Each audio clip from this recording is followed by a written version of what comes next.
हमारे पास alpha N भी 0 बना है। तो हम फाइनली जो बात लिखेंगे वो लिखेंगे कि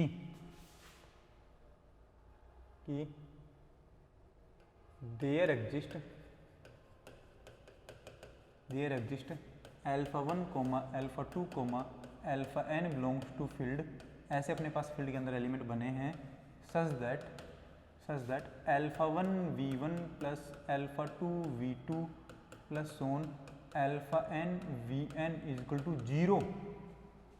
और देन हमारे पास अल्फा 1 की वैल्यू क्या बनी है, 0 बनी है, अल्फा 2 भी अपने पास 0 बना है, और सोन अल्फा एन भी अपने पास क्या बना है, 0 बना है। इसका मतलब क्या है, that is v1 comma v2 comma vn are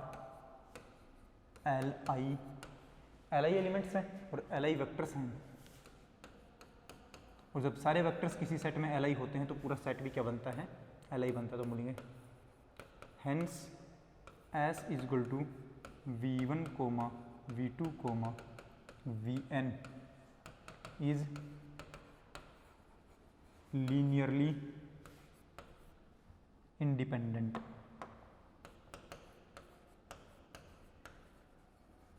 linearly independent set, और यही हमें प्रूव करना था।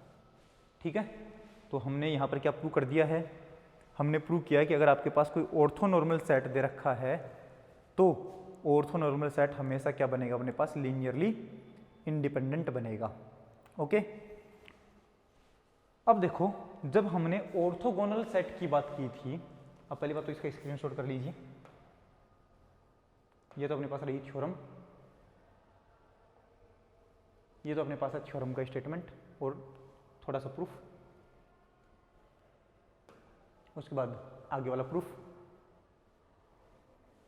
उसके बाद ये वाला प्रूफ, और सबसे लास्ट में ये वाली बात लिखनी है हमें। ठीक है, कर लिया स्क्रीनशॉट।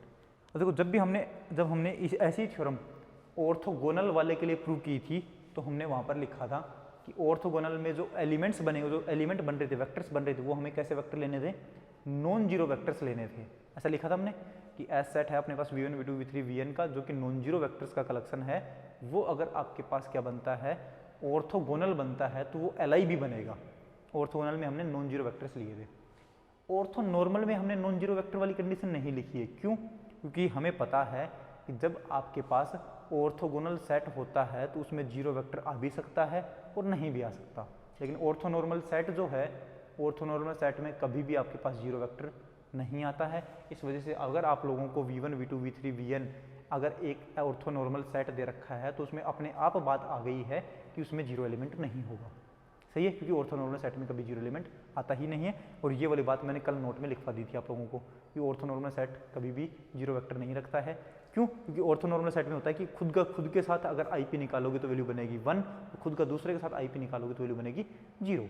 तो अब जीरो वेक्टर अगर आएगा तो वो खुद का दूसरे के साथ तो आईपी 0 बना देगा, लेकिन खुद के साथ आईपी बनाओगे तो जीरो के साथ आईपी क्या होता है, 0 होता है। इसलिए वो अपने पास ऑर्थोनॉर्मल नहीं बन पाएगा, क्योंकि खुद के साथ आएगा तो 1 आना चाहिए था, ये 0 देगा, इसलिए ऑर्थोनॉर्मल सेट में 0 नहीं आता है।